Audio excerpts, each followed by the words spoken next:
So, when you have a good team, sometimes it's because you have a super core that have been building for years and years and years. And rookies don't break into the fraternity. Most teams like the Indianapolis Colts in 2005 and Carolina in 2015 did that day with the whole core with a 15-1 season, which they were just dominant. And basically, they didn't need any rookies to help them out at all. But what if I told you there was one team, one very good team in particular, that went 15-1, despite the fact that they had a rookie pivot, and he became one of the best quarterbacks ever for both the Steelers and in the NFL in the 2000s. This is the curious case of the Pittsburgh Steelers in the 2004 season. So get ready. I said, are you ready? Are you ready for some Cutter What If NFL football? A weekend invasion! Yeah, it's Cutter talking to you live. We got the hits and the misses. So come join me for all the fun. All the rowdy fans come in. It's the weekend, y'all. Are you ready? Yeah, let's do this, baby. Yes. So the Pittsburgh Steelers are the next entry in the list. They have been one of the finest franchises in the NFL, and their six Super Bowls are tied with the New England Patriots, my beloved New England Patriots, for tops. But we're not talking about the New England Patriots. We're talking about the Pittsburgh Steelers. The Pittsburgh Steelers were born in 1933 and went to the NFL and all that. The NFL was the big boys. But the Steelers, to a lot of people's surprise, were not really the best franchise around in the NFL, if you will. Prior to 1969, when they drafted Terry Bradshaw first overall, the Steelers were considered one of the biggest flops. Of course, in the Bizarro world, this is where the Detroit Lions and Cleveland Browns were major league kings of the NFL, whereas, of course, nowadays they're not really that big, and Pittsburgh is strong. Yeah, Pittsburgh had to merge a couple of times because of the wartime thing in World War II. In fact, they actually merged with the Cardinals, the Chicago Cardinals, become the Carpets, or Carpets, if you will, and not winning a game, becoming one of the worst NFL teams around. This is, of course, the 1940s. Nevertheless, Pittsburgh just had things not go their way. They could have had Johnny Unitas, but they decided not to, and then for the price of a 50-cent phone call, Unitas called the Baltimore Colts, and they made him quarterback, and the rest is history. So Pittsburgh had some problems. The Rooneys were decent and all that. Art Rooney would make things a whole lot different for this. Still couldn't. But Pittsburgh picked up the pieces through some drafting in the late 60s, early 70s. They had their core and all that. Terry Bradshaw at pivot, John Stallworth, Lynn Swan catching balls, Franco Harris and Rocky Bleier trying to run the balls.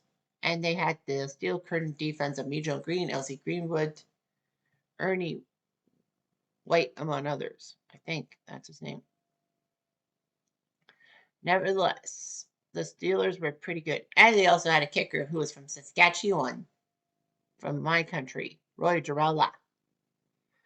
So the fact of the matter is that the Steelers were the dominant force in the 70s, winning 4 Super Bowls in a 6-year period. Not even the Patriots could do that.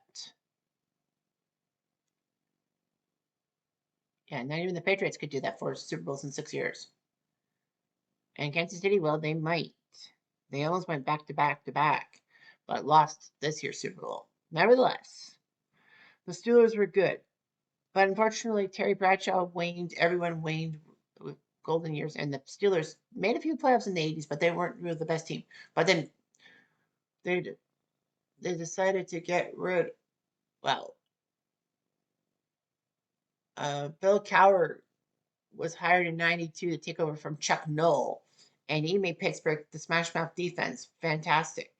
Pittsburgh went to a lot of AFC title games, but could only make 1 Super Bowl in the 90s. That was Super Bowl 30, losing to Dallas. So anyhow, the Steelers would try as they might for everything. And they were trying to do kind of a rebuilding season for the 2004 Steelers, which we will talk about.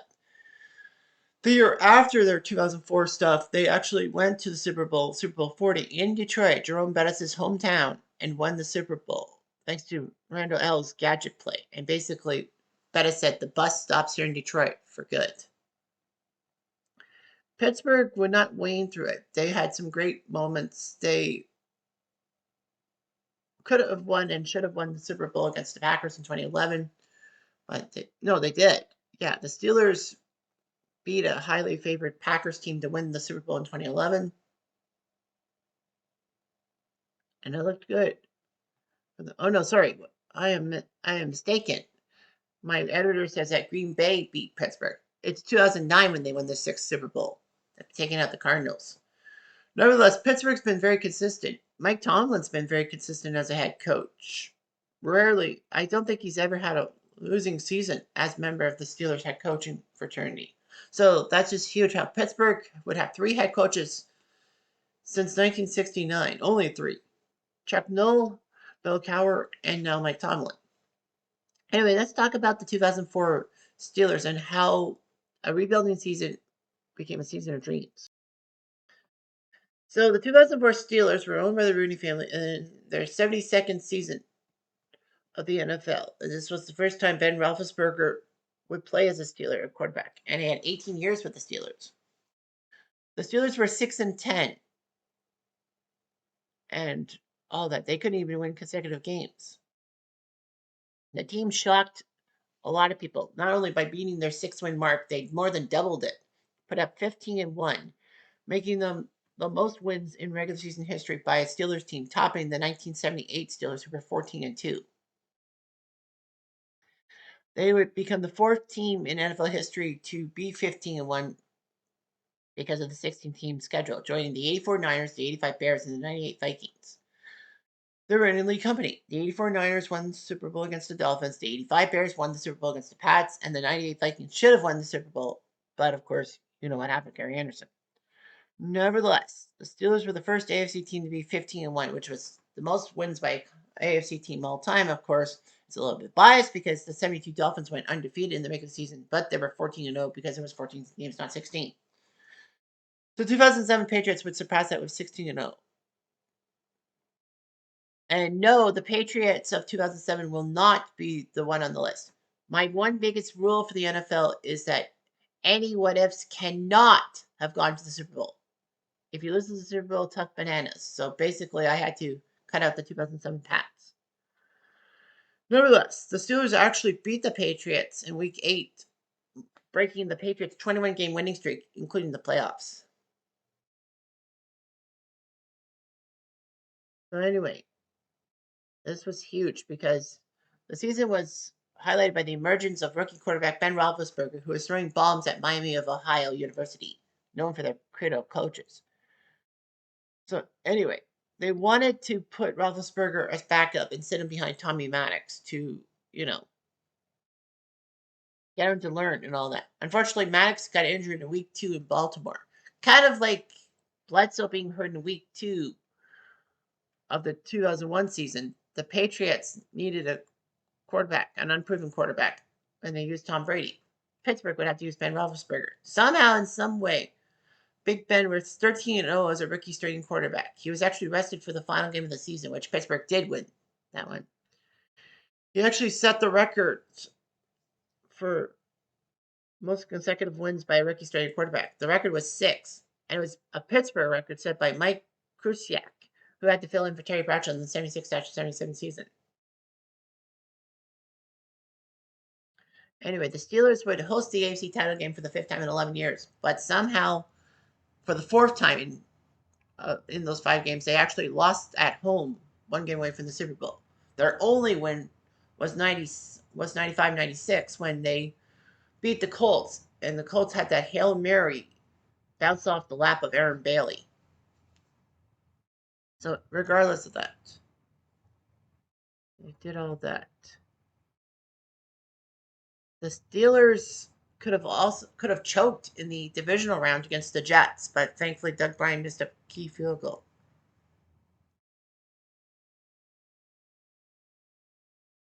So anyway, the Steelers had terrible job and all that. Actually, and this would set a record for the Steelers. This was the first of their 21 consecutive non-losing seasons for the Steelers. So they have not had a losing record since the 2003-04 season. So they did all that. Bill Cowher and all that. So yeah, so Tommy Maddox was supposed to be the quarterback throughout the year, but he got hurt. So Roethlisberger came in. Jerome Bettis, Dan Kreider, a young Willie Parker, and Deuce Staley being running backs for the Steelers. Plaxico Burress, Antoine Randall, and Hines Ward, the great wide receivers. Tight ends, they had some help, but Jermaine Truman was the guy. Anyway, offensive lineman, Alan Fanega, Jeff Hardings, Marvel Smith, Max Starks. Good guys. Brett Kiesel at defensive end with Aaron Smith and Kimo von Hoffman. Linebackers, Kendrell Bell, James Ferrier, Larry Foote, Clark Higgins, James Harrison, and Joey Porter, among others. Chris Hope, Troy Polamalu at the defensive backs were Chad Scott, Ike Taylor. Special teams, Christopher Gergaki, the punter, Jeffrey the kicker. Charlie Batch was on IR, if you must know, Jay Ruzma as well. Casey Hampton, Kendall Simmons. So in the offseason, the Steelers had the 11th pick, their highest in a few years.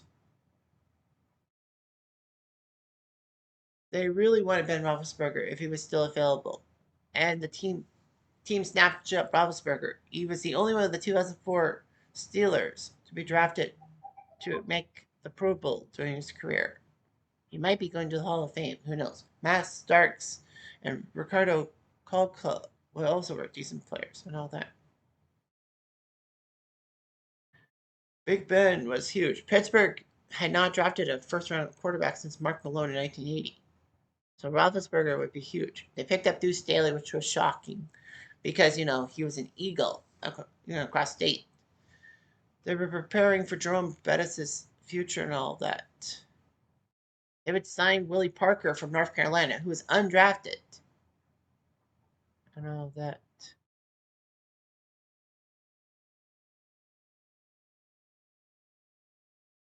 So, anyway, they did a lot of things. This was actually the final season for Myron Cope, who was the great color commentator for the Steelers.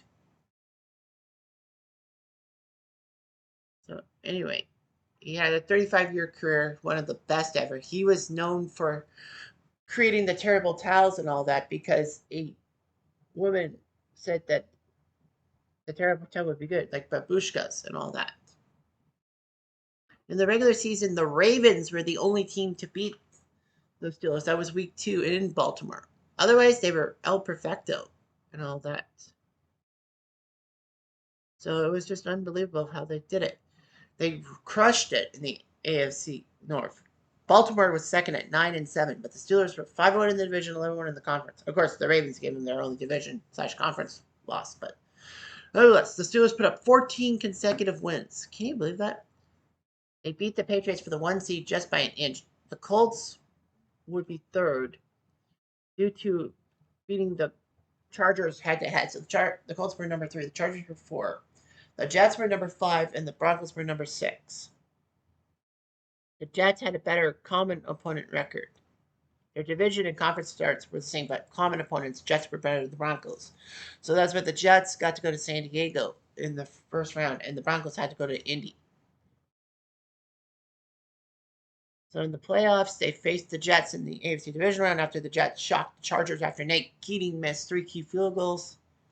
Dick Enberg and Dan Deerdorf, great commentators, were there on that Saturday afternoon. When the weather was really cold, the Steelers won the game 20-17. It was a tight one. Ben Roethlisberger was actually picked off in the third quarter, and Reggie Tung made it a pick 6. Doug Bryan would try to go for a 47-yard field goal, but hit the crossbar.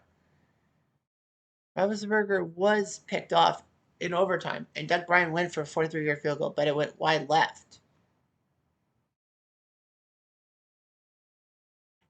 Anyway, the Steelers would drive down the field. Jeff Reed kicked the field goal, and the Steelers survived the Jets. Then the AFC title game happened and all that. And all that.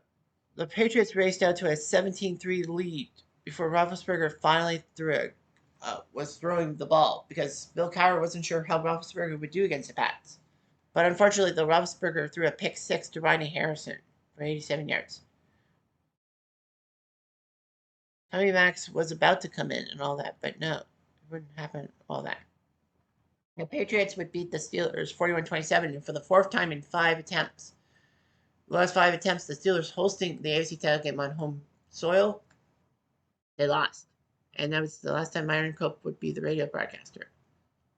They did send many people to the Pro Bowl, but other than that, yeah. What a year Ben Roethlisberger had, only to have it a backbreaking one as the Patriots took care of the Steelers, went to the Super Bowl, and beat those Eagles. But what would have happened if the Steelers and Eagles met in the Super Bowl?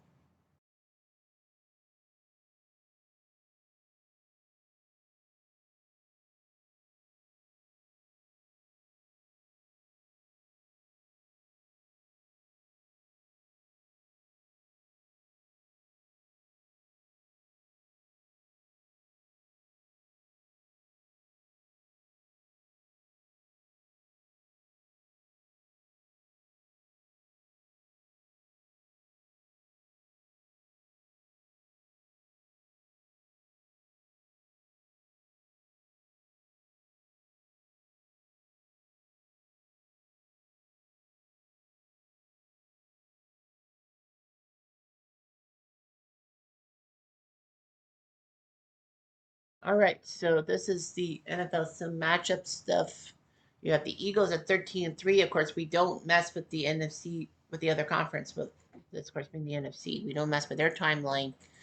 And the Steelers making it at 15-1. Could the Steelers pull off the thing and become the third 15-1 team to win the Super Bowl? They take on the Eagles. We have the stuff and all that. Stadium is Alltel in Jacksonville, and I couldn't get a weather report. So the Steelers would be the home team. In the first quarter, Pittsburgh would kick off to Philly, cross state rivals. McNabb threw the ball to Reno Mae on a 2nd and 12.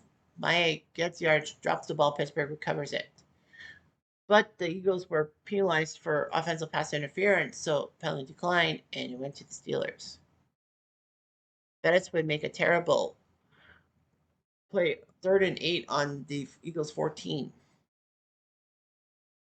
The Eagles would go on a 12-play, 71-yard drive, and kick a field goal by David Akers, 31 yards. And hit 3-0.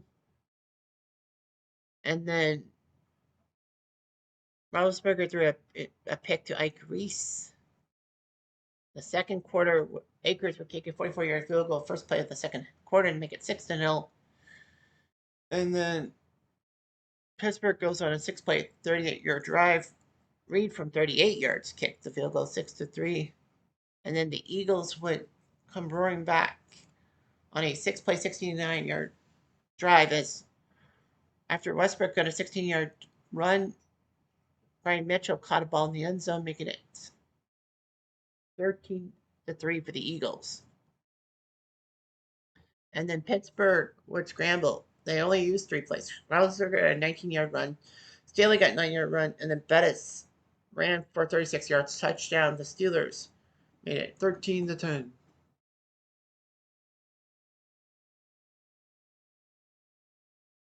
So anyhow, last 2 minutes, the Steelers made a big drive, and Bettis would get a 2-yard touchdown run to make it 17-13 Steelers. The Eagles would have to punt to end the second half. And then, there was defensive holding on the Eagles when the Steelers first play. It took 11 plays, 41 yards in 6 minutes. But Jeff Reed hit a 44-yard field goal to make it 20-13 for the Steelers. Akers would get a 43-yard field goal of his own, 7 plays, 49 yards to make it 20-16. As time expires. The fourth quarter would see Jeff Reed hit a 49-yard field goal within the first minute of the fourth quarter to make it 23-16. And then a 47-yard field goal to make it 26-16. And then with 5.5 left, Reed hit a 30-yard field goal to make it 29-16. Eagles went for a couple of key plays and all that. Unfortunately, on fourth down with 3 minutes left at Pittsburgh's 20, they could have kicked a field goal to make it 29-19, but you're down by 13. They missed. They would take knees, and the Pittsburgh Steelers would have won the Super Bowl 29-16. Lots of field goals by Pittsburgh and Jeff Reed. However, McNabb got a touchdown pass to Freddie Mitchell. Jerome Bettis with 2 touchdown runs for the Steelers. Steelers were 6 for 14 on third down. Eagles 4 for 13 on third down, 1 for 2 on fourth. Rushing yards, Pittsburgh really did it to Philly, 201-45. Passing yards, Eagles beat them 232-142. Jerome, the bus Bettis would have won the Super Bowl and maybe parked his best for the last time. Westbrook only 27 yards. Bettis 15 runs for 98 yards. Just missed the 100 mark with 2 touchdowns. Hines Ward, the best receiver. Terrell Owens 104 yards receiving but no touchdowns. McNabb 19 for 29, 266 and a touchdown. Roethlisberger 14 for 19, 154 and a pick to Ike Reese. Akers made field goals from 31, 44, and 43. Jeff Reed from 38, 44, 49, 47, and 50. So 5 field goals in one Super Bowl. I think that's the record, is it not? But nevertheless, the Eagles would have been screwed over. The Steelers would have won the Super Bowl, won their 17th in a row, including the playoffs, and basically put themselves on the mantle for best Super Bowl winning team. Unless you remember, a fan of the 1972 Dolphins, and a lot of people are. Hey, I'm Jeff Diamond. Adieu.